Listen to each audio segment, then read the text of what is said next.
Welcome back to Clinical Communication. This episode is from when I was recently a guest on the Physio Pulse podcast with James Horner and Jeff Morton. On this episode, we cover a variety of topics, from how to have difficult conversations with colleagues and patients, how to pick up on and respond to various cues that we see, and not just on the words we say, but body language as well, and a whole lot more.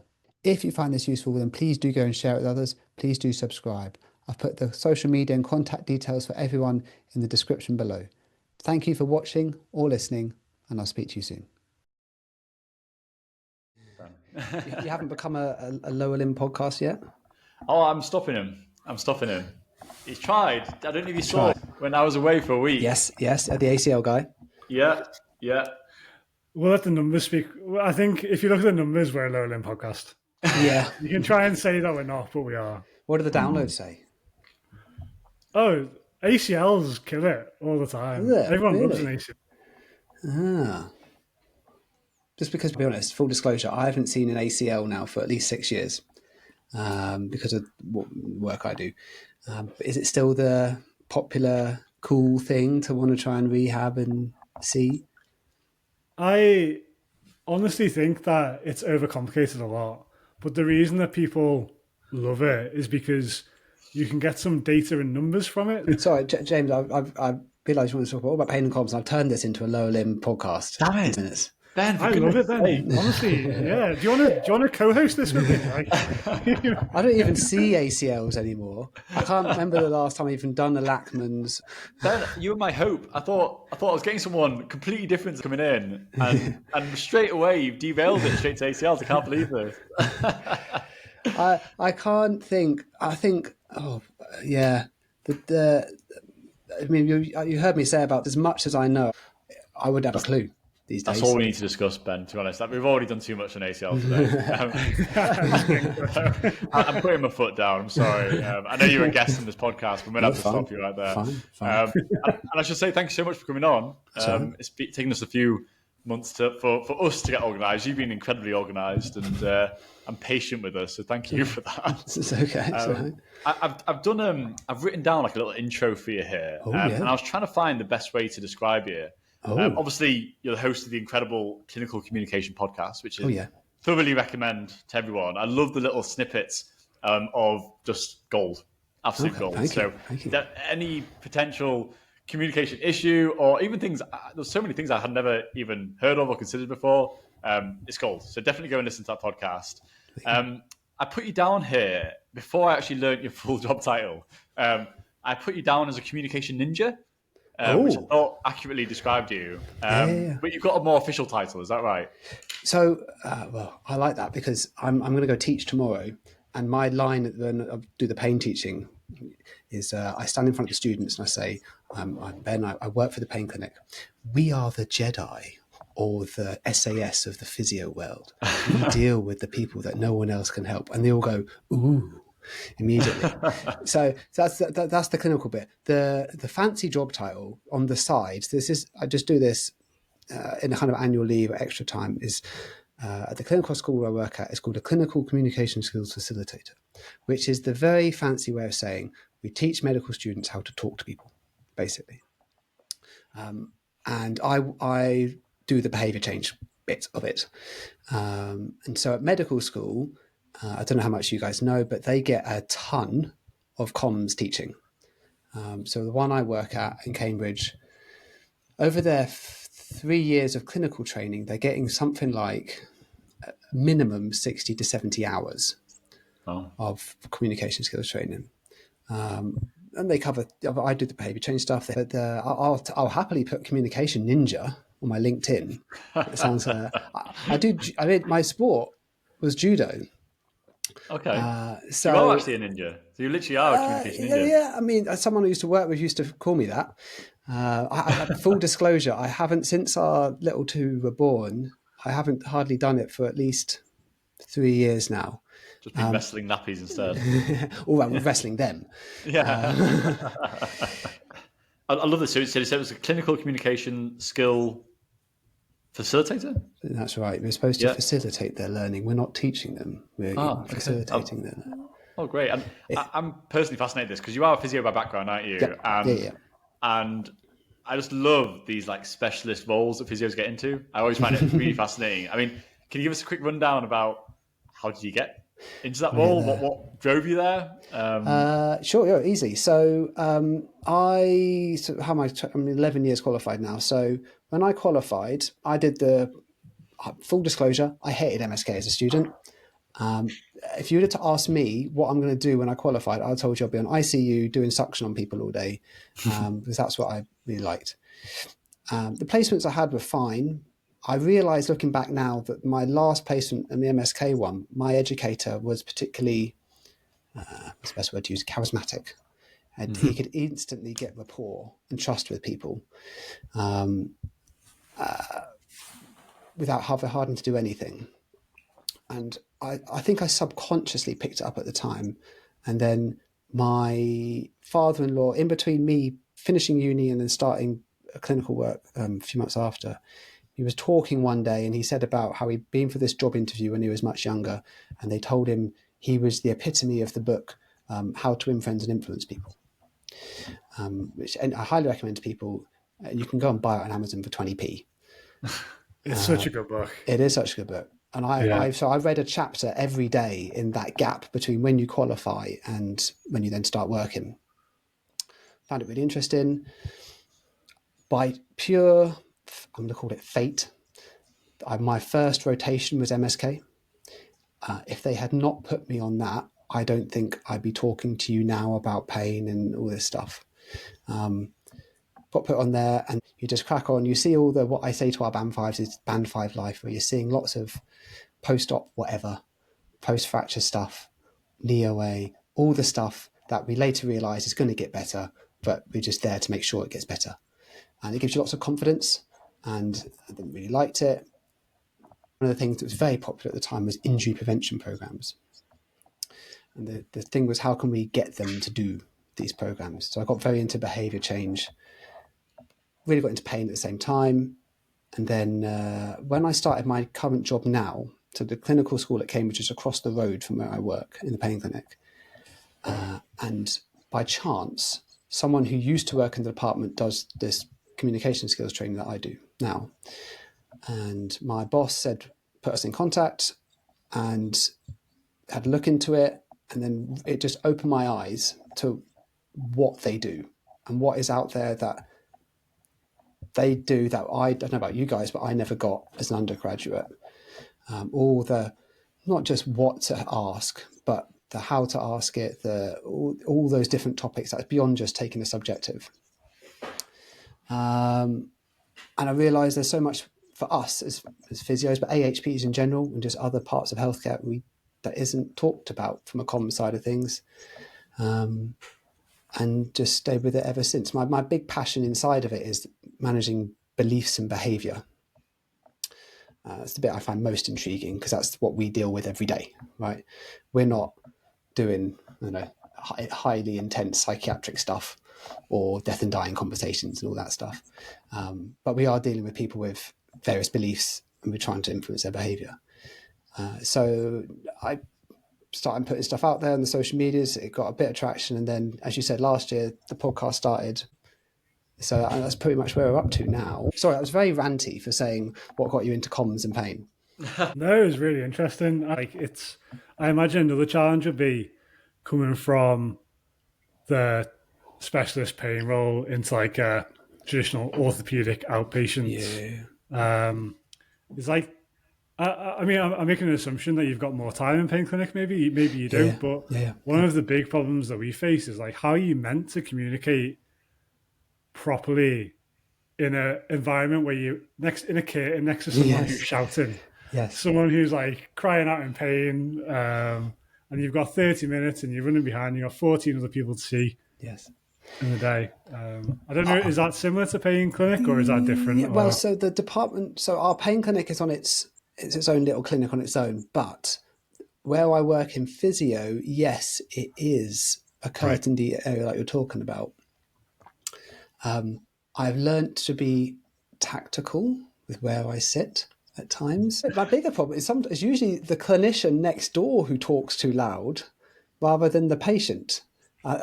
Most people around Cambridge are fairly, a bit posher, I guess, and they're not very shouty.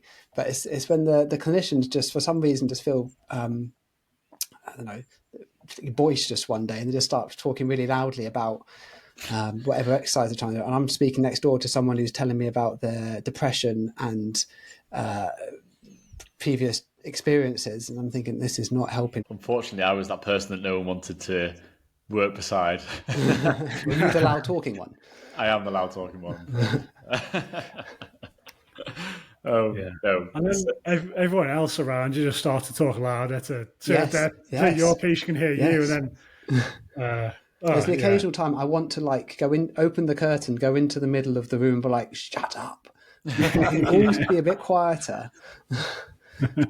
Bringing you back to what you were saying before, Ben, I think you're completely right. I don't know if it's like a cultural thing within physio, or I suppose healthcare well widely, or whether it's just because I'm getting more experience and I'm recognizing the importance of it. But communication seems to have much more of a focus now. Yeah, it does. And people talk about it a lot more, and they seem to stress the importance of it a lot more. Yeah. I'm not going to lie. When I first, I remember so clearly when I was a student, I was on a, do you know those rapid assessment placements where they do like A&E with physios, women to like get people turned around pretty quickly in A&E for like social issues or mobility or those sort of things. And I remember them coming into me as a student and saying like, "Oh, can you do the subjective with this patient for us?" And like talk to them about the house situation. And I was like so offended that they'd asked me to do the subjective rather than the objective. Because like the value in my head was like, like I can ask them a few questions about the house, but like the real skill that I've got is to like look at how they walk and their balance and all that sort of stuff. Yeah. I remember just being a bit like, yeah, okay, like you want me to, but do you want me to do the objective? Like I was so like dismissive of it. And I don't know if that's a shift maybe more globally or whether that's just a shift personally with experience. So I don't know. I think there's been enough combination of actual research, like people, we see all these articles that come out over time that show like from most, not all, but many conditions, more general conditions, especially the specific exercise or treatment, whatever it is, doesn't really matter. And we've got lots of other research, again, for most, not all, but many conditions that how we assess them doesn't have to be particularly special either. And people are kind of going, well, it's not that. Well, it's not that. And then I don't know if you've had this experience, but you go on a weekend course, whatever it is, whether it's shoulder, knee, whatever. And there'll always be this moment when you get towards the end of the second day, and then the person who's doing it will ask you, taking questions. A question will come round and they'll go at some point, well, ultimately, how well they get better will just come down to how good your relationship is with them and how well you communicate with them. It's like, great. You could have said that at the beginning, and why haven't we been talking about that for 2 days? I think everyone's known it for a while, and I apologise, slightly it's an unprofessional thing to say, but it's never been particularly sexy. It's not been something that we've been like, ooh, yeah, because it's not, whether it's the doing the manual therapy thing or the passive thing, or whether it's the feeling more knowledgeable because you learned how to read imaging and all the stuff that comes with that. I think it's just that this thing we assumed we could do, and now there's various stuff out there that shows, we could be some of us could be a lot better with it. I think as physios, compared to other people in society, I like to think we're better on average. There's always variables, but I think in any profession, you're always going to have people who can communicate well, and those that can't communicate as well. Definitely. Do you know what? You just brought to mind there. I'm going to be a little bit careful here because I'm going to speak about someone who I've worked with in the past. But basically, there was a clinician who I would say was not very good, and they were not very knowledgeable and made some pretty glaring errors. But they would get some pretty damn good results for their patients, and they would often see very complex patients and get really good results for them. And I was a bit like, I remember like as a fairly junior physio, I was getting really into like research and getting quite annoyed by it, like what they would talk about, because it'd be so out of date and it would annoy me. And then you're there going, God, they've got these complex patients and the patients love them, and actually they do pretty well. And I think it's one of those things, as you mature, you realize, oh no, what they were is a very charismatic person, very good communicator. And although they didn't have this knowledge or they were out of date, whatever, the strength is they had a really clear message for this patient, and that really what brought them forward. Yeah. I mean, you think about it, like, I don't know how long it's been now, but over a decade ago at least, probably more, most treatments were, I'm going to push this thing back in place and we're going to do these, I don't know, wax baths and do all this electrotherapy and all that stuff that we realise it wasn't doing a whole lot. People still got better, right? Even the mechanism, okay, wasn't doing what we thought it does, but it doesn't mean that relationship, the trust, the reassurance, etc., made the difference. And that we can apply it not just for physio, but we can apply that for across healthcare. There's that Louis Gifford quote that says reassurance is a really good painkiller. And I think a lot of I've never done FCP, but a lot of FCP stuff is, reassuring and just basic advice. Most people, that's enough, isn't it? They trust you and they feel that you know what you're talking about and what you said is right. A lot of the time, that's enough. Definitely. We're just seeing the ones that it's not enough for. Yeah, true. Me and Jeff both work in sort of triage clinics, and also we get the complex ones. The ones that come through physio and haven't got better. Yeah. And I suppose, and I've had a few people shadow me recently, and I think, especially the junior ones, think there's going to be some special trick in my assessment. They're like, looking for how's he doing this assessment? And you realise nearly always it's just communicating with the patient. It's nearly always just validating them, addressing their concerns, and often that's enough. I've had so many where they've been struggling all the way through physio, and you talk to them and they're like, "Oh, okay, that's what's going on, okay," or "Oh, I don't need to be worried." "Oh, great," and then you go, "Oh, do you want to go back to physio?" And they're like, "Oh, no, actually, I'm fine." And it's and actually, when you spoke to the physio, they're like, "Oh, I'm really struggling with this patient. I'm not getting anywhere," and all it was a 20-minute, 30-minute reassurance. Yeah. I've had someone at Band 5 before, when I was several years ago now. They were struggling with someone. I did the classic joint adjustment. I reassured them, and then I didn't think I did anything particularly special, just assessed it. And apparently they phoned up the following week later and said they were better, resolved, just from being reassured.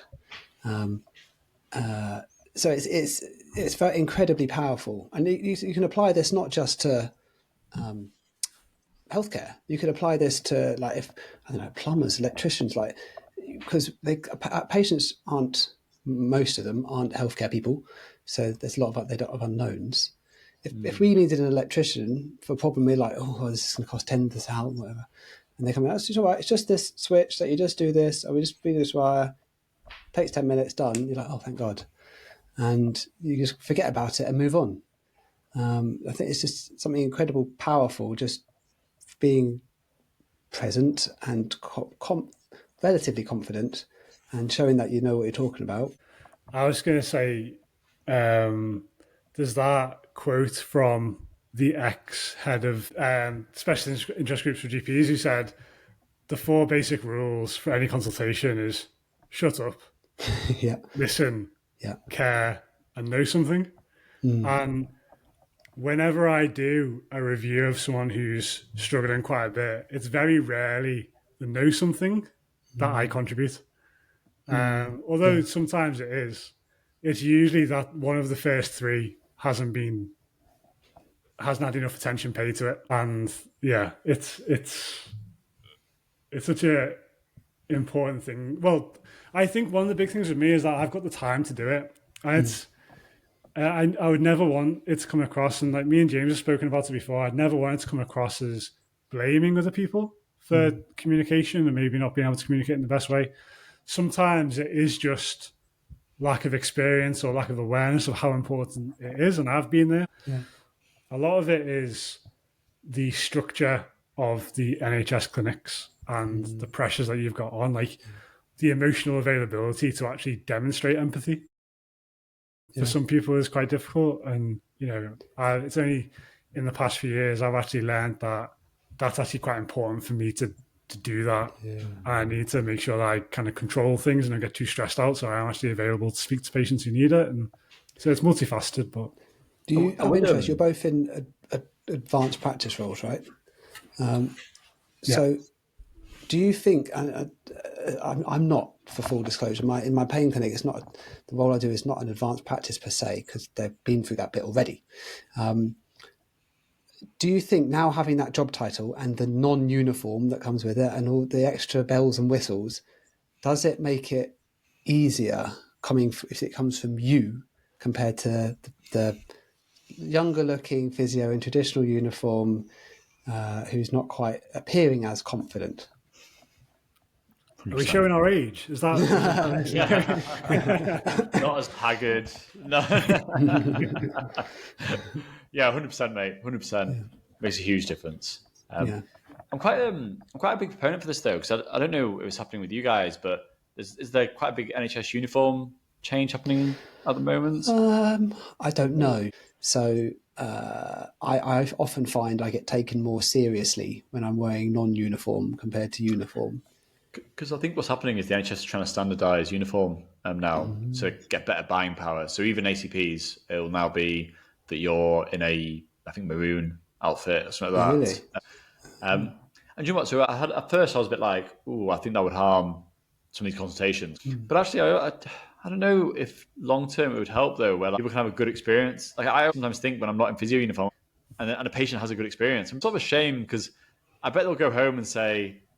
They won't say it's a physio. They'll say, "Oh, the physio referred me to someone who then did this." Yeah. Or often they think you're a doctor, even though you say you're a physio. They go because you've been in a scrub top. So I think there'd be power in, I'm proud to be a physio, and I want people to know this is what physio can offer you, and maybe that might help. I don't know. The other, I should say, it can work both ways. Like you said about scrubs. So in our service, obviously, the people who've been through the medical service and obviously not got better. And we're trying to demedicalize them. And sometimes our consultants will come into their clinic and treat patients wearing full-on scrubs. And it's not quite giving the right message at times. Interesting. Interesting. I haven't said anything to them yet. I don't know when I pluck the confidence.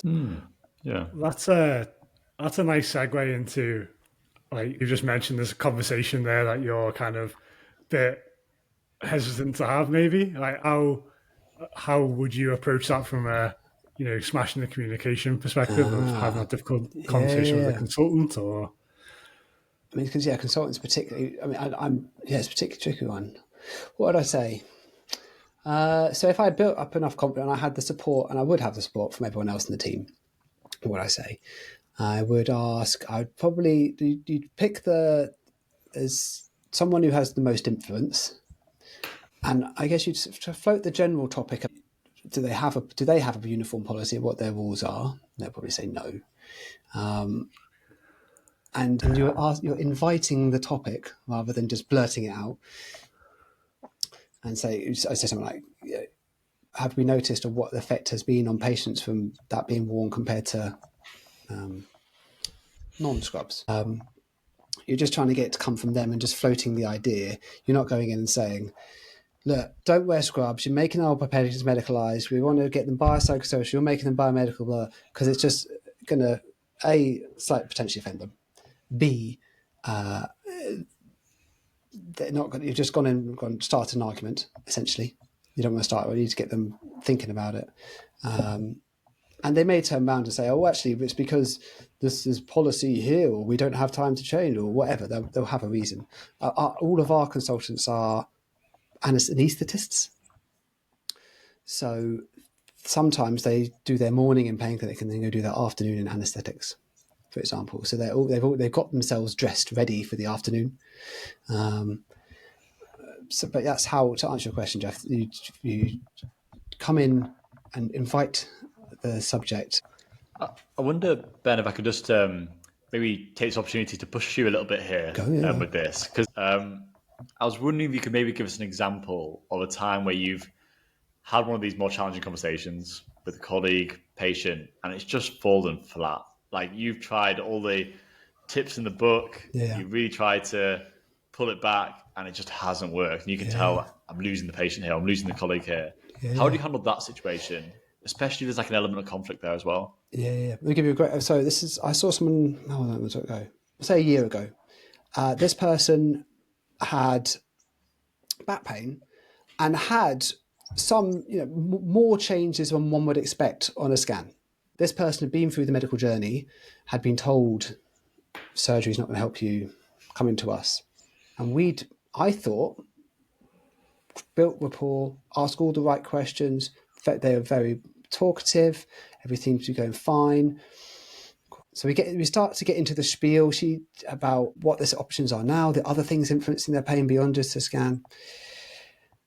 All going fine, I think. And then partway through it, they just suddenly flipped and went, no, well, I just want the surgery. I didn't see a doctor in the neurosurgery. I saw this person. I want the surgery. But what about, we just had, I'm sitting there thinking, but you've been easy to talk with for the past hour, and you seemed on board from everything we were saying.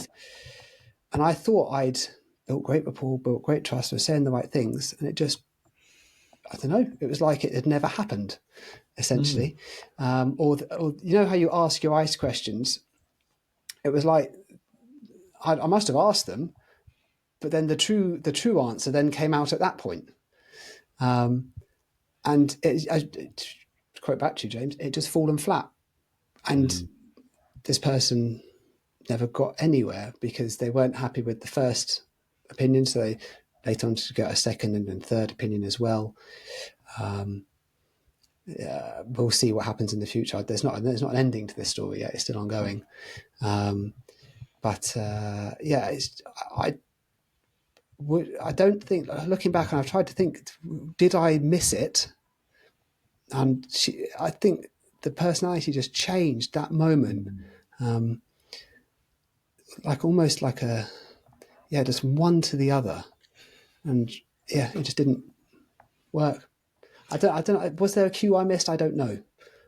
Sadly we didn't record it, so I can't. It's interesting to reflect on those ones, isn't it? Because you can get the sort of rug from under you, can't you? Sometimes with those types of situations. I've not had exactly that, but I could, with you saying that, I can think of something similar where again you feel like someone's on the right page, and you feel like, oh yeah, I'm smashing this, and then suddenly there's like, nah, and it's like I say, it seems to come from nowhere. You're like, oh, what happened there?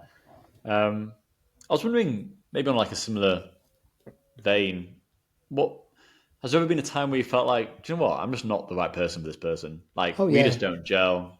And I actually got to write this. So I'm almost finishing with my master's in, we'll call it management of pain. So one case scenario was another separate person who, again, fit the classic CFT, Peter O'Sullivan stuff perfectly. And I feel like, looking back, there was lots of what I call fake yeses. I said, okay, sure, yeah. And she was there, but I wasn't what she wanted, in a way. Like, I feel there's those people who feel like they're there just to tick a box, essentially. And it was amicable. There was no argument. There was no distrust or nothing obvious, but I think it was just a case of the beliefs and influence of other people got in the way. There are other examples, not so much from a rapport and relationship, but I've had several examples where our service has all the right tools for the person, but they need to move house first. I've actually written a letter once with another member of our team, and it was a discharge letter for someone where basically said, we could help this person, and they can be re-referred, but only if they've moved house and they've got, I think I can't remember what the other thing was, something more social, something like housing or finance or something. Because ultimately we were going around in circles, and I say this a lot to people, it needs to be the right time. So certainly there's plenty of times where you look and think, well, actually, I'm not the best person. You can be a supporting player, but I'm not the most important person in this person's journey. Yes. You had that as well? Yeah, 100%. And especially with that first example you gave of like how someone just feels a bit disconnected or not completely engaged. I often think of it as like, well, there's an elephant in the room that we haven't addressed here. Yeah. And I feel like the first thing I need to do to make any progress is like hunt down this elephant and try and like nail it down and just label it, like label that elephant. What is it? And so I found myself more recently in a nice way, but being a bit more direct and saying, if you don't mind me saying, you seem a little bit frustrated, disengaged. And very early on in the consultation, and saying, can you help me understand a bit more about kind of why that might be? Is that right? Am I correct in saying that? Can you help me understand why? And is that too much of an aggressive approach, would you say? Or does it depend on the person? Yeah, or... depends on the person. I often say to people, if you're seeing a cue, so the fancy comms techie term for this is cues can be anything that the patient is either saying or showing that is kind of supposed to guide your thinking or your conversation somewhere. And most cues people give, especially if it's particularly overt, is often them opening the door for you to, hoping that you'll push it and see what's behind. I said this to a colleague earlier in the week. Actually, what we need to be doing a lot more is to be a bit nosy with people and try and get under the hood of them. Because if they really didn't want to talk about it, they would probably be making sure they don't give you any cues. So I think you're right. I think if you've got a very direct person, be direct back. Absolutely. The mood needs to suit them, so to speak. But you're absolutely right. If you see it, then in the right way that suits them, call it out. 100%. I completely agree. I do the same thing, Jeff, as well, where I don't do it a lot, but I've had a few patients where they come in and just do that, and you ask them the questions. I'm sorry, people can't see what I'm doing, but I'm crossing my arms and leaning back in my chair, and you might ask them, also tell me about it, and they go, I've got shoulder pain. And you go, okay, do you want to tell me about it? And they're like, well, it hurts. And you try for like a few minutes with a smiley face, trying to get through to them. And then I've had it a few times where I've said, look, like, you know what I'm saying? There seems to be a bit of an issue here. Is everything okay? Like, and then often it'll come out, they'll say something like, oh, I don't know why I'm here, or something like that, or I should be seeing a surgeon, I don't know why I'm here. And then you sort of, like Jeff said, you label it and go, okay, they think they should be seeing a surgeon, let's go into that. And equally, like what you said, Ben, as well, about these cues, I love how you described that. And again, I think that's something that's maybe changed about my own communication style as well recently, where I think I was earlier in my career, I would, if someone was talking to me about a condition and say it was quite complex, and then they said, oh, but there's a lot going on at the moment, something like that. In my head, maybe previously, I would have been a bit like, ooh, that sounds a massive rabbit hole. But I'm in a rush to get this consultation done, and they've sort of just said it and not really said any more. So I'll just go, okay. But now I'm much more like, oh, okay, like, tell me about that. And what do you want me asking what's going on? And you realize you can get so many nuggets from that. Yeah. There's people as if you're willing to be nosy, if they don't want to tell you, they won't tell you. That's fine. They don't have to. But if they've dropped that, you can't. If you went to your friend and said, "Oh, there's a lot going on at the moment," if you're having a chat and having coffee, you'd expect them to go, "Oh, what's going on? Tell me more." You wouldn't expect them to go, "All right, been watching TV." You wouldn't expect them to you'd hope that they'd inquire, right? So we should inquire as well. Sometimes it's obvious. What I'd love, which I don't know if it's ever possible, but when they've said something and you can't keep it in your head, you have to write it in the notes. What they do when we can't see them, when we're typing away, do they do like an eye roll or a certain face expression that you don't see, that they feel they can emit because you're not looking at them? I often wonder if you've got two people in the cubicle and you have to go and get TheraBand or something, what do they say when you're out of the room?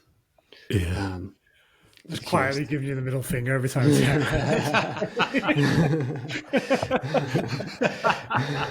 Just trying to throttle you behind you. You won't give me the scan. Another thing that I've heard you talk about, Ben, on your podcast, and it's something that I found really powerful, is the power of silence. It works so well. And I think I used to try and fill these gaps a lot. And sometimes I find it really useful if I want a patient just to expand on something a bit more. So if someone just says something like, oh, it's been a bit of a bad time, I might just look at them and just like be nodding, and I don't feel that silence, and sometimes leave it a bit awkwardly long, as like the advice I've been given previously. And often it works. And then also I've found it really useful in aggressive situations. So if someone says something that's like a patient that's been maybe a bit aggressive or rude, let the point hang in the air afterwards. And I found it seems to really de-escalate things a little bit, where I'm not sort of instantly responding back. They say something, it's almost like they get a chance to go, oh, actually, that was quite rude. And then it maybe just brings the conversation down a little bit. I don't know if that's something that you advise or... I don't know, do either of you... there's an the American lawyer version of me is called Jefferson Fisher. He does a similar thing, and he will get, if someone's been particularly rude or said something that makes you go, oof, a bit confrontative, I don't know what it is, he'll get them to say, you say that again? Oh, yeah. People won't often want to say it again. They'll like, ooh. So, yeah, silence often helps things to simmer, but if you get in the sense that they're trying to find the word, the mouth is open, they're like, they're waiting for the word to come out.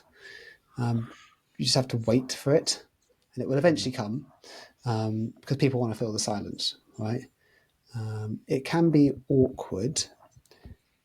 I remember in our communication training, the stats of like how long it takes for someone to interrupt, which is ridiculously quick, isn't it? It's like 10 seconds or something. 10, 15 seconds. And actually, if you just let someone play it out, it actually only takes a couple of minutes. So it is a rarity that people go on and on and on. I've found that to be true in my own practice as well. If you just kind of let them get it out, it actually speeds up the whole thing.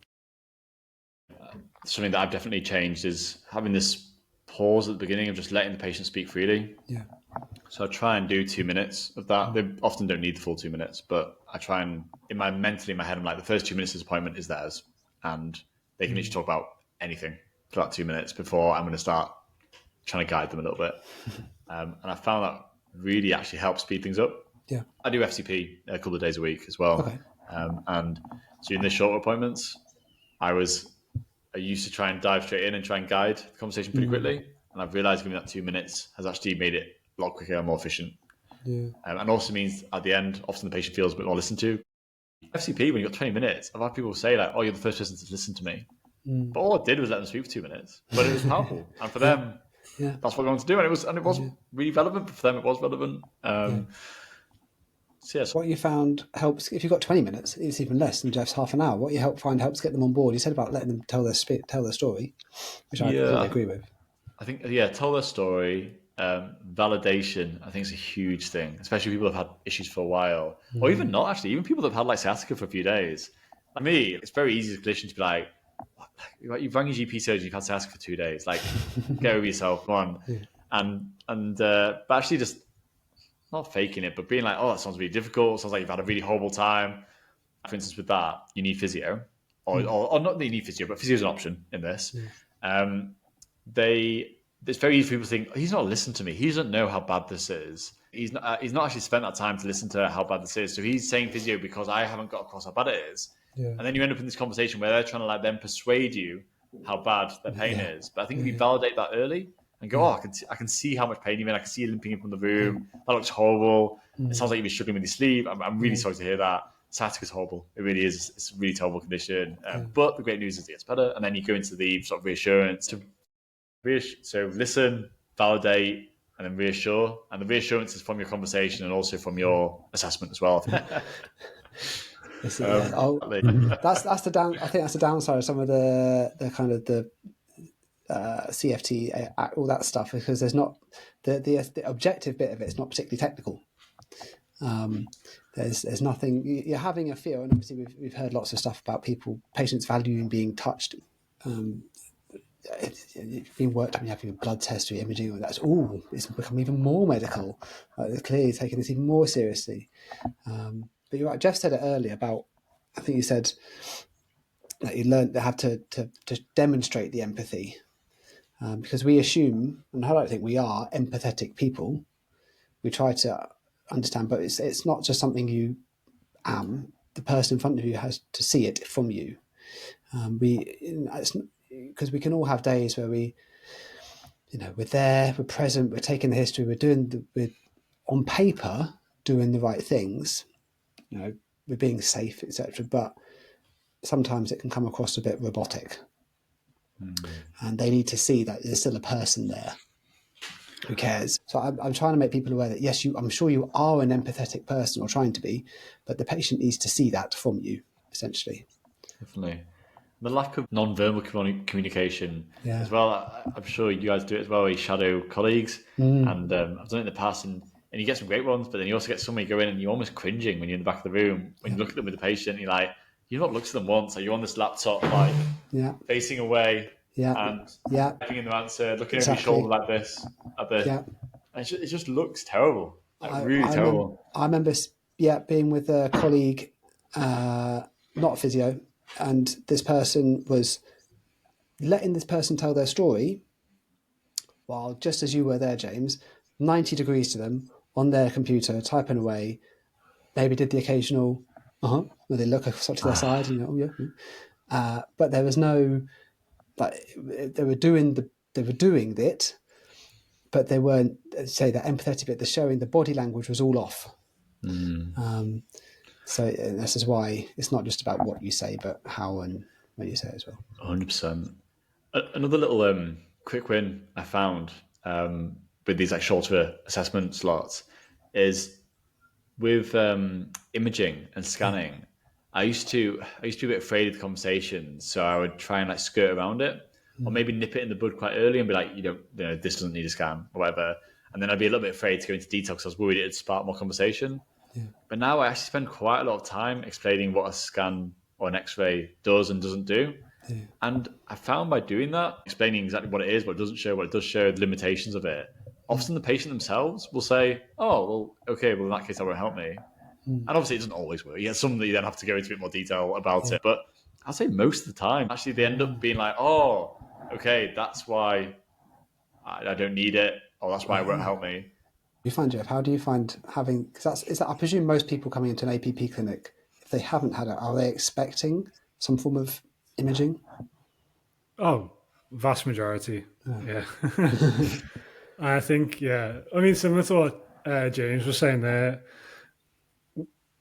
through our career, so the way that it works in Liverpool is you've got a Band 8 APP leading the clinic, and then you've got 5 a mixture of Band 6 and Band 7 clinicians who go in and assess the patients, then come out and discuss with you. And then we make a plan together. I can nip in and see the patient if I need to. And when I was in those clinics, when I was the person assessing, it always felt horrible. I felt like I was in between the need to not image and over-medicalize and the person's expectations without the power to actually decide what happens. That always fell to the clinic lead who wasn't in the cubicle with me. It just made conversations really difficult, having that invisible barrier there. That's at least how I felt. And so now that I'm kind of in the position where actually I'm the one who pressed request on the scans, I try and make it clear, and how I think of it is imaging's never off the table. It's never a blanket no. And that's, you just need to kind of, I found people respond well if you say, look, I can order imaging. That's what we're here to ascertain. It's not an automatic kind of, oh no, you don't need it because X, Y, and Z. That's exactly why we're here. We're here to figure out, is this what we need to do with you? Or actually do we need to try and do something else? So having it as that kind of open, it's not a barrier to anything, acknowledging from the start.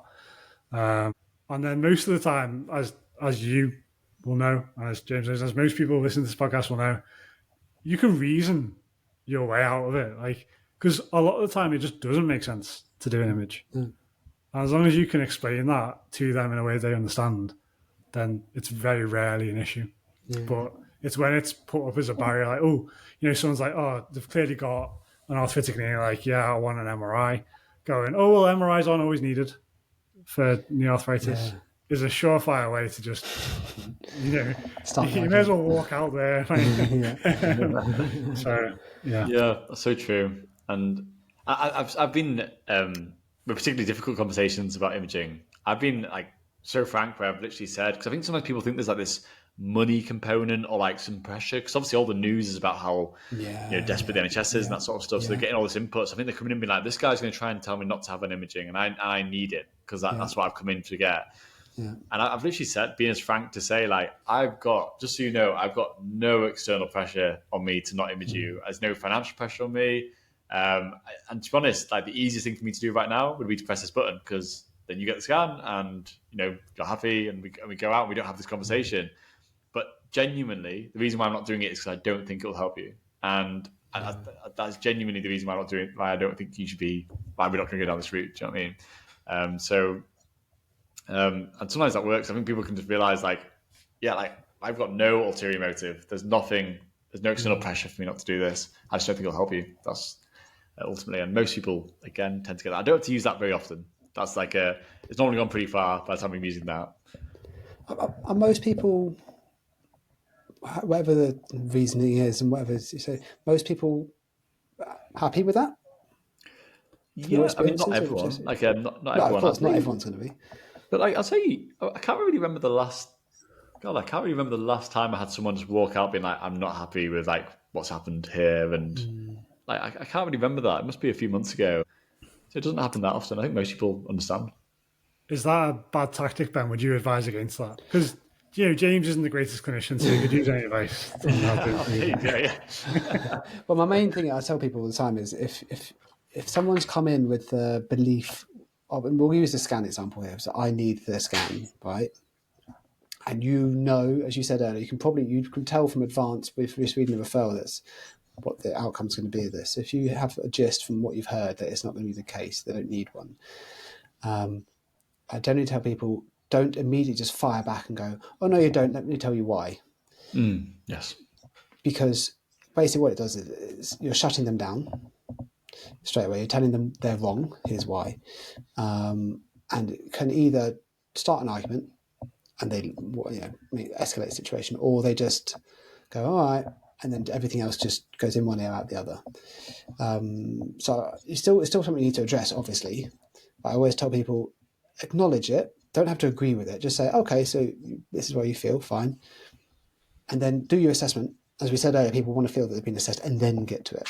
So then at that point, yes, you want to be, because this is kind of a Breaking Bad news situation, you're going to you come back to this topic, you build up to it however you feel is appropriate. You do the warning shot of, it's probably important we should talk about the scan or something to that extent, and then say, in your case, James, as you say, well, we know from this that actually your situation, X scan, is unlikely to change our outcome here, or it's not really appropriate this time. I genuinely don't think it's going to help you. Whatever line you want to use, but you have to be clear about it, not just, well, I don't think the scan in this situation. You have to be like, say it how it is. And then they're going to react however they're going to react. But actually, it sounds like from what you were saying there, most people, if you can do that, are okay with it on the whole. Yeah, I would say so. Yeah, and also, like you say, there's a lot of. I think I'm sorry, I probably skipped ahead. I don't use that tactic often. I was like right at the end of what I would go through. That's fine. You might get a lot of these warning shots. I really like what you said there. So you validate them. You do full assessments. They feel really well assessed. Yeah. So they feel listened to. They feel well assessed. And then you are reassuring them. So all the way through, I'll be like, oh, the great news is they're like a meniscal tear or something like that in the knee. But like, great thing is like, there's no sign of like a significant meniscal tear. This can definitely get better. It's obviously really affecting you, but there's loads you can do to try and help you. And then if they're still like, well, what about a scan? Then you can go, well, look, like in this situation, like a scan's not really going to tell us much more information. Ultimately, we know what's going on with the knee. Yeah. It's not going to change your treatment. Like we know the best way to manage this. And if they've got questions about that, you can answer those questions. And then you can, and then some are a bit more persistent. They might be like, well, no, I want the scan. And then that's maybe when I'd go into that thing of, look, like genuinely, this won't change anything for you. We know what's going on. Like if I had any uncertainty, if I was worried about this or didn't think it was getting it better, I'd be the first one to send you it. But it's just simply not going to change anything. And I think people may realize you're on their side. And I try and sometimes change it. I don't know if you agree with this, Ben. I sometimes try and change it where I want it to feel like it's me and them against the condition. Yeah. So it's like, oh, I'm going to help you with this condition. So scans are something I can do to try and help you with that, but it's just probably not going to help in this situation. Rather than like, I'm blocking you from getting to where you want to be. So I try and like change where I'm sat on the table, if that makes sense. Oh yeah. You think about, I don't know how yours is set up, but from my experience, the traditional physio cubicle setup is you at your computer and the patient at kind of 90 degrees to you. So you're sideways, you're on their side in theory, which is more of a supportive setup than the facing each other, opposite, which is more, it gives the impression of, as you say, blocking potentially, or me versus you, so to speak. Definitely. There's one, but when we were getting you on this podcast, Ben, there's something I really wanted to ask you about, and it's because I'm just personally very interested in it, because it's the thing I struggle with the most. Okay. And this is disagreements with colleagues. And I suppose there's like the normal disagreements, and then there's people being borderline rude, maybe as colleagues, which I think people, unfortunately, in all jobs have to deal with at some point, not just healthcare. The situation I'm particularly envisaging is this line where often it's like a bit of an unexpected conversation. So something happens where like someone's slightly rude to you or slightly condescending, whatever it is, and you're not quite ready for it, and it sort of happens, and so you haven't mentally prepared for this conversation. And also, it's not at the point where it's so rude that you could be like, oh, look, that's gone past a professional boundary. Do you know what I mean? It's just more just like on that borderline of what's acceptable within work. I know it's very niche. I can give it. So you, I presume you want to bring it back up again by the sounds of this. So it's not like something you're willing to let go, or you want to address it. Let's see. So they've said it at the time, and is this in the situation where you're still stood or sat in front of them, or have they gone away? This is imaginary, by the way. Sorry, this is not me asking for my work. But yes, we can say potentially someone's grabbed a team meeting, called you out maybe in front of people, and you've just not been particularly ready for the conversation. I've seen this happen, not necessarily to myself, but to other people, and I've always wondered, like, oh, that's quite a tricky thing to navigate, especially with colleagues. I should start with what would be the PC line of obviously always speak with your manager, senior, and see what others felt. But if you are keen to address this with said person, and the situation allows you to raise it with them, then, like we said earlier with the consultants, actually, if you find a time when I wouldn't immediately go back to someone, and you'd wait till it's your own emotions have simmered a bit. You've at least slept on it once, and then you can. Sometimes some people like to write down what they want to say beforehand. Some people like to make notes or have a crib sheet or something. If that way inclined, not everyone. Some people know in their head what they want to say. And when it's I would find said person and say, can I speak to you about, we use the example of the meeting, can I speak to you about last week's meeting at some point, if that's okay, and see if you can find like a suitable mutual agreed time. They may say, oh yeah, now's fine, or they may say, okay, you can meet Tuesday or whatever, just so they know what it's about. You're not just walking in going, can't believe what you said last week. Okay, you're not catching them off guard. And you felt that what this comment you made, you state the comment, I felt, how have you felt about it? How have you found it? You're not labeling them, right? You're labeling what was said and that experience. So like with patients, if someone holds a certain belief, they're not engaging, let's say, you wouldn't say to them, you're not an engaged person, you're not being very engaged. You'd say, oh, it doesn't seem like you've been able to do exercise much. Right? You'd inquire about the thing rather than, you don't want to label them as a person, because people get more offended by that, and then they're more likely to fire back and say, well, you were rude. So find the time, state about and label the thing, not them, and then I guess and see how they react. And then you do the P. Then after that's if they apologise, hopefully they would. I'd like to think most of us in healthcare, if we do all those personality tests, we all come back fairly similar. That we're caring, supportive people, and they'll apologise and move on. If it's not changing, or if they're still being difficult, then obviously the official one would go to one's management and whoever. Then sort of escalated from there. Yeah. No, that's great. I'm sorry. I've tried to be as PC with it as possible. No one's ever asked that before, interestingly. No, I was just interested. Thank you. Yeah, no, thank you. I realise that's a really difficult question because I didn't give you any specifics, and like you say, it depends so much on what they've said and how they've said it, and how close to the line. I like what you say about going to them personally, like pre-warning them. That's what you want to say. What you're going to talk about, and like you say, ultimately they're meant to be professional. It's in work, so if they don't deal with it professionally, that's when you suppose you escalate it, don't you, down the official channels. But is there something you need to tell Jeff at some point? Yeah, he's a prick. I'll just tell him. I wish there was more unsaid between us. I had a really. It reminded me actually. I didn't have this in mind when I asked this question, but a few years ago, I had where I was an FCP, fairly new FCP, and I was working at GP surgery, and a patient that I was seeing had had a vitamin D blood test, and they were only in the 20s, and they were on vitamin D supplements already, but the tests had come back really low, and they were getting some weird peripheral symptoms. I was like, maybe it could be linked. So I tasked their GP, I messaged their GP and said, oh, look, they're on supplements already. It's come back low, their recent blood test. Could this be linked to their symptoms? Could I get your opinion on it? And the GP didn't respond. They just put completed on the task. Okay. So I assumed that meant, I'm happy to see the patient. Because they didn't reply to me saying, no, that's fine, whatever. So I tell the patient to then book in with the GP.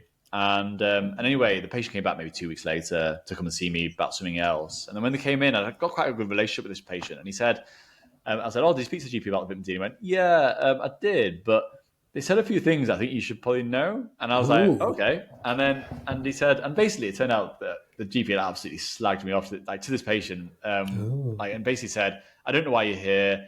That they shouldn't have booked you in with me, and clearly they need to educate themselves, is what he says to this patient. And then also followed it up with an email to the patient, again saying your physio needs to educate themselves. It's a really rude, very disrespectful. And actually what was really frustrating is they actually worked one door down from me in this GP surgery. So I was seething, I think it's the word to say, and I unfortunately didn't take your advice, and I went straight around to this GP, pretty red in the face, almost instantly actually. As soon as the patient left, I went around to this GP, and he happened to have a gap, and I was like, can I have a chat with you? And I came in and was like, this has happened. And he said something like, oh, well, look, I'm sorry, I'd had a really bad day, and I get a lot of these referrals where I think it's wasting my time.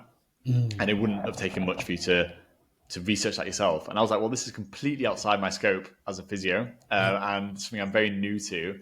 And also, you're literally one door away from me. You could have spoken to me. And it didn't go very well, because it started off okay with him saying, I'm sorry, and then saying, this is why. And I think basically went, that's not acceptable. And don't ever speak to my patients like that. So I sort of put my foot down a little bit. You burned the bridge.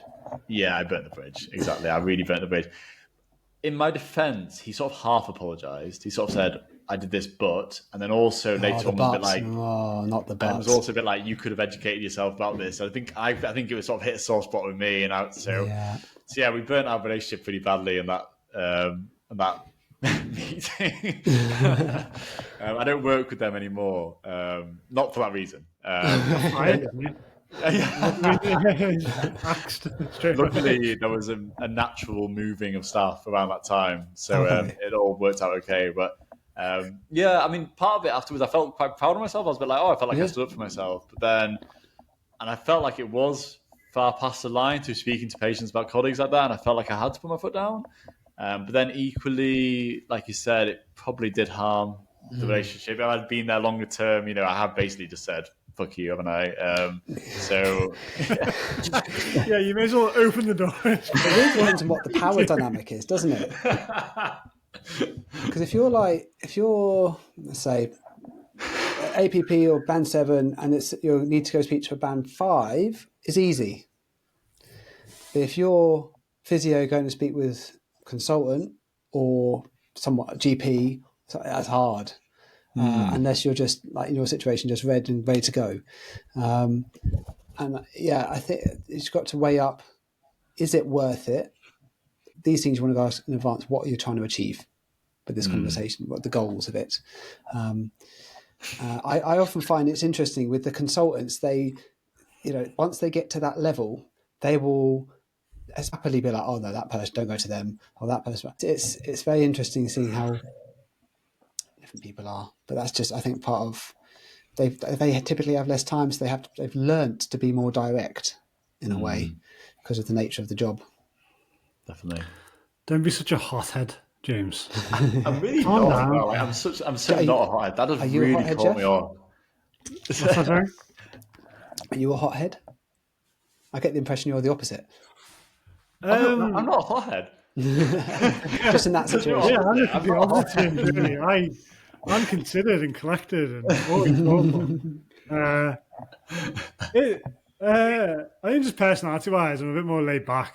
Like things can just go over me a little bit. I don't really care as much as James, obviously. But that being said, everyone's human. They got the moments. Yeah. There's definitely been moments where I've had issues as well. Biggest lessons I've learned is definitely have conversations in person. And not over email or text. Yeah. Email, that can complicate things a lot. Tone on email is missed a ton. You can 100%. Say, I don't know, where were you yesterday in very different tones, and it can have a very different effect. And yeah, I always, if you can have the, obviously sometimes it's time dependent, obviously. Some things more urgent than others, but if you can, if it's a deeper conversation, then ideally have them in person, because you can control your tone, you can read them, like you can, there's a lot more things you can say than just the words, while an email is very direct. Yeah. It was really interesting. My wife is also works in the NHS, and she had an interesting misunderstanding over email recently that sort of highlights this. She's very much like, this sounds very sexist, but types quite feminine, where there's a lot of punctuation, there's a lot of like exclamation marks, like hey, exclamation marks, like how you doing, to make it sound nice. So I read that and go, oh, it sounds nice, because there's a lot of like, hi, how you doing, a lot of exclamation mark, hope everything's well, hope you're well, mark. Yeah, and that's how she types. And she messaged a colleague at work, or someone messaged her, and she replied back to them trying to be nice, very much like, hey, no worries, and then lots of exclamation marks, hope everything's okay, all this sort of stuff. And the person wrote back being like, thank you for the reply, responded to the whatever my wife had said, and then said at the end, by the way, I do not appreciate exclamation marks in your emails to me.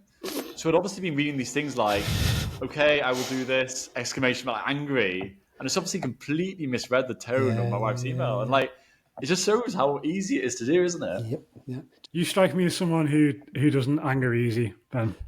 So I'm blessed. My father is was a very calm man. My wife, if she was here, would tell you that I don't get angry, essentially. The only time I've really felt angry is when I failed my driving theory when I was 17 for the first time, because I clicked too much on the, you have to click for the hazards. I did the same thing. I did exactly the same thing, and I failed for that reason as well. Yeah. So I was angry then, but no, you're spot on, Jeff. I don't. Whether it's, I think it's just how I am wired. Personally. How angry, Ben? How angry are we? smashing keyboards? No, this throwing was up just the instructor on the way out. No, like I think when you have kids, you have to be firm, right? But no, I honestly, I think the switch just isn't there. Like, have you watched Inside Out? Yes. You will. When your kid gets old, you will watch it. And there's the little emotions, the anger, fire emotion. It's not there in me. So that example with the Jeep, like yours, I'd have gone, would I have said anything? I don't know. Depends what mood I was in that day. But if I'm typically not angry, I've probably just gone, ugh, and just let it be and just ignore it. Jeff's nodding, so he agrees. Oh, yeah. 100%. Do you ever get angry, Jeff? Yeah, not often, to be honest with you. Don't know. Have you? How many times have you seen me angry, James? Properly angry. I've seen you like really frustrated. I wouldn't say. I've never seen you like seething. Like I've seen a very frustrated and annoyed Jeff. But no, I don't think not like you. Not like you. Often at me, to be fair. To be fair, there's no one in this world that can push my buttons as much as James. No? Honest to God, yeah. Oh my God, yes. Anyway, you should have heard my best man speech. I had an audience and I let rip. Did you? Fortunately, Jeff had the perfect amount of alcohol where he suddenly became the best public speaker around. Well done, Jeff. Super confident. And it was like in hindsight, there was like a 10-minute window that day. Yeah. That was the perfect level of loose and coherent. And as soon as I sat down, it went. I just met in that perfect moment. I didn't know where it was. Will one day he get to return the favour? Probably not. No, I wouldn't risk it.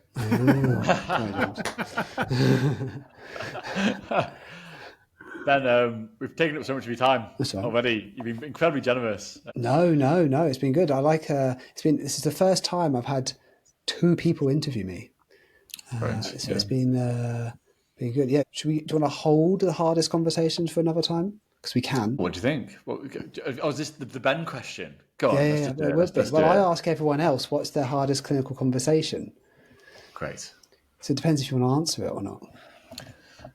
Yeah. Do you want to go first, Jeff? Yeah, I mean, so it was a delivering bad news situation, and it was something that I was quite out of my scope with. And usually I work in a very good MDT, and if there's very bad news to break, then it's usually someone else's job who's in that world and understands kind of what to do. Yeah. I was in a particular situation where I was speaking to a woman. We'll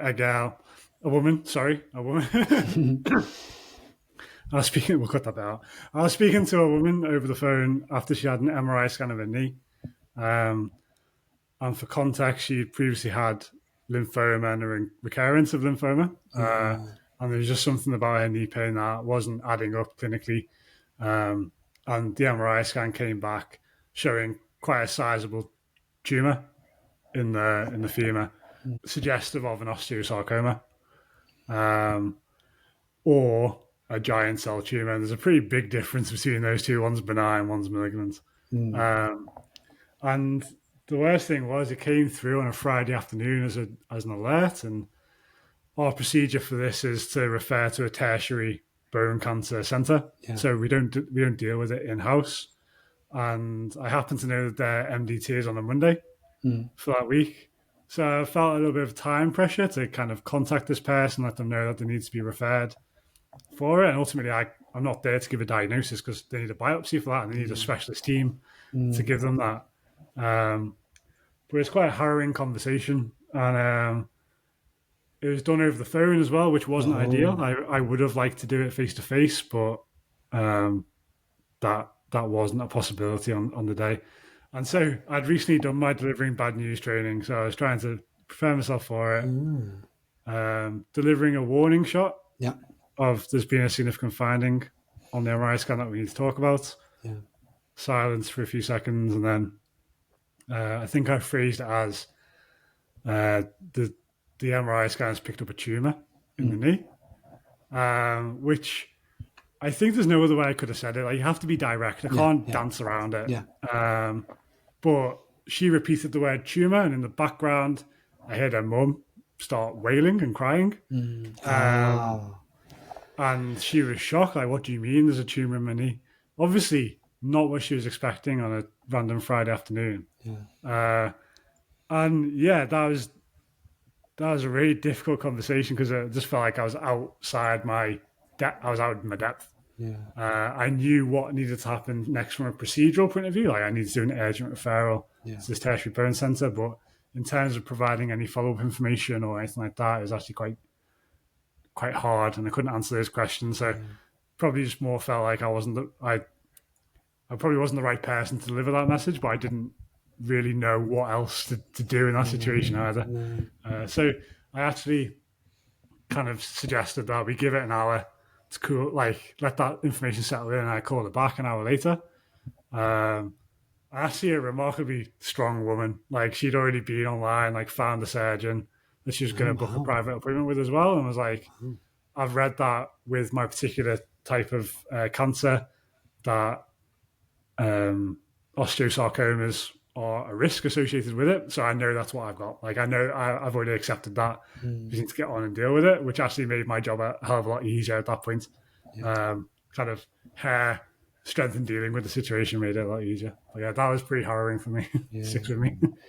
Wow. Well done. That's because we're not trained to tell someone they've got cancer, are we? That's absolutely not. And I still reflect on it and think, did I do the right thing there? Like I should have waited the weekend and left it another week and spoke to orthopedics and got them to give them a call. And in hindsight, yeah, I mean, maybe that would have been a better shout. Fortunately, it played out okay. Yeah. Yeah. Out of curiosity, you said you just had the Breaking Bad News training. Yeah. So is that part of APP training? What was, if you want me asking, what was it? It was additional too. It was just, I think it's MK Update. The company, they do like a day course on Breaking Bad News. But it was one of those that I'm on it as a physio. And as you said before, the bad news situations I give is, I don't think you need an MRI scan. Yeah. I was on there with doctors who were giving like the death conversations, and they went round and it was like, right, give me an example of bad news that you've broken. And I was like going after a gynecologist who was telling a really horrible story about like, involving a mother and a newborn and, really horrible stuff. And then I was like, oh, do I have to go? Like, because compared to that, my conversation about someone not being able to have a knee MRI just seems on a different scale altogether. But it was a good training, very necessary. The main point that I took away from it was the warning shot. Yeah, to set them up. All right, James, what's yours then? In a similar vein, do I have to go after that one? I've picked a very selfish one. Okay. Because I know we spoke that you were going to ask us this question, and so I had a conversation that me and Jeff referred to as manual therapy gate, and what it was in my. He's already smiling about this. Yeah, it was sort of funny. It wasn't. It's not like it's not as serious. There was nothing life or death involved or anything like that, obviously. But it was just one that I found near impossible to navigate at the time, and this probably has been my most challenging conversation I've had because I was a bit outnumbered. But so yeah, I was very newly qualified, and I was doing MSK, and we had a senior lead of the team that I was in, who was, I would say, a bit old school, and I was sort of young and hungry, and trying to doing quite a bit of reading and that sort of stuff at the time, and we had this sort of team meeting. So it was a small team meeting, maybe I think 4 of us in a room with this. So there was the band 8 and a band 7, and then 2 of the band 6s, and then me, and basically they were talking about, I think it was ankle orifs. At the time, and basically saying, what like techniques do you use to like manipulate it to get it moving after the ORIF? And then they went around the room and it got to me, and I was like, to be honest, I don't really do that much manual therapy with ankle ORIFs. Like, I don't find I need it, and it basically erupted the room. Like it was almost like I'd just done a poo in the middle of the room. Like the amount of like outrage from everyone, especially the band 8, who was horrified that I wasn't doing this, like absolutely the shock in her face, and then proceeded one after another, people, mainly her and the 7, being like, "What do you mean?" Like, and then like jumping on it, and me like trying to defend myself as a fairly newly qualified physio against these people, while trying to be very polite when I was saying they were starting to get not polite and not and borderline not professional. And yeah, I mean, obviously it was quite a long conversation. It was probably about 10 minutes involved, but it was difficult. I was outnumbered and outranked, and no, but I've this is years ago, but I remember doing an in-service training and basically saying at some point, it was about shoulders, I think, and saying basically, as we know now, that the scapular setting, like trying to remember all the days where we used to tell people to like bring their shoulder blades together before they did whatever movement, didn't really matter. I remember these man sevens at the time went, what? Yes, it does. Oh, be like, no, it really doesn't. It sounds like you have more difficult conversations with colleagues than patients. Yeah, I would say I do. Actually, I would almost 100% agree with that. I find, I personally would find, especially with disagreements, I'm trying to get better at it.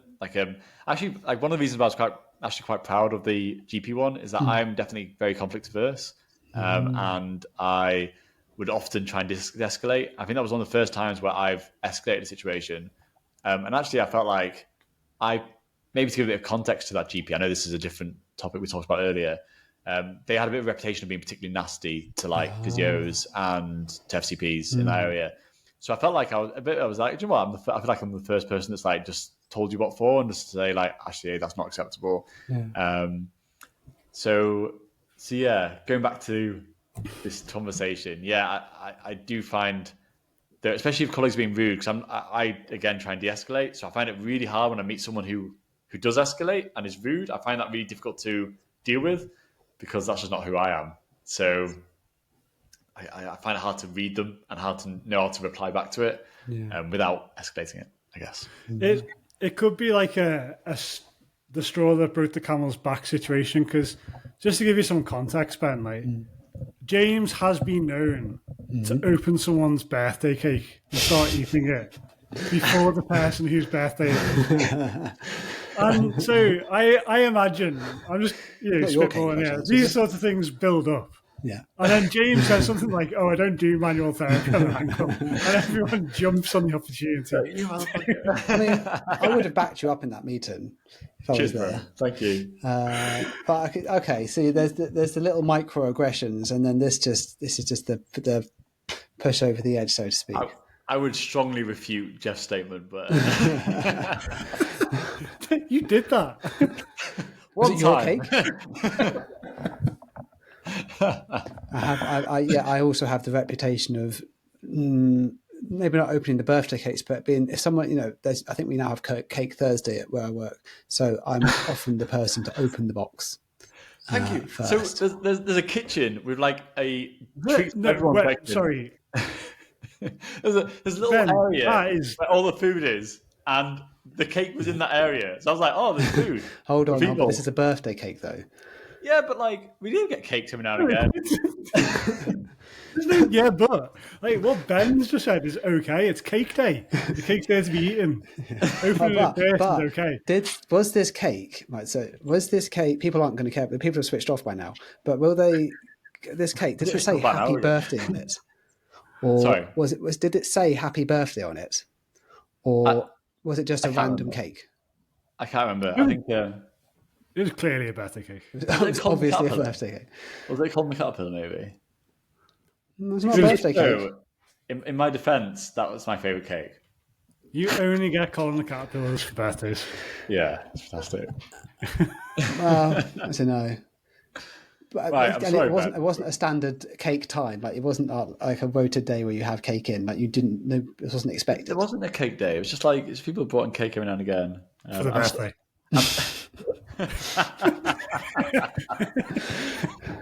I'm sorry to drag you down to this level of conversation. No, it's fine. This is yeah. Thank you for your time. It's all right. I think people can leave a comment about if it's not an obvious birthday cake. Like I would agree. I don't think Colin Caterpillar is an obvious birthday cake. Thank you. That's up for debate though. Just saying. I'm pretty sure it wasn't a Colin the Caterpillar. People can email us and say it's Colin the Caterpillar birthday cake. I think it was a little Tesco. What's the fancy Tesco? Not the everyday value one. Like Finest. The one that's like.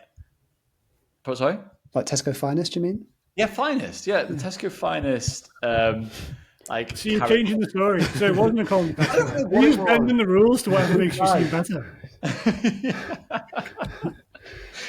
Anyway, yeah. You don't know how to end this now, do you?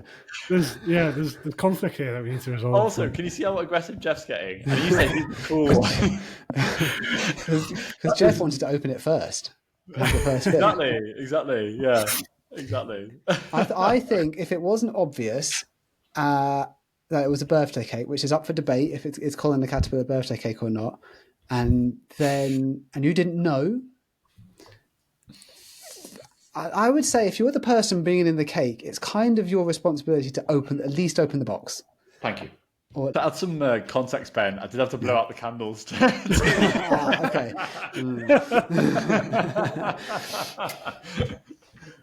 Right. I think we better leave it there. I think we're going a bit mental. So you guys are on Instagram, right? And as is Physio Pulse has its own Instagram account. That's right. So we've got the Physio Pulse podcast Instagram page, and then you can find me at the Nerdy Physio on Instagram, and I've also got a website www.thenerdyphysio.co.uk, so you can find out updates on there as well. Yeah, and I'm at J Morton Physio. Usually quite responsive. So just Instagram. Give me a shout. I do have a Twitter. I don't use it. It seems to be less and less. Yeah. Every day I refresh the feed. The feed gets shorter, so I feel like it's moving away. I don't know. We'll see. Cool. Nice one. Great to speak to you. Thank you, for your gents. time. Cheers, Ben. Thank you. Ciao, mate.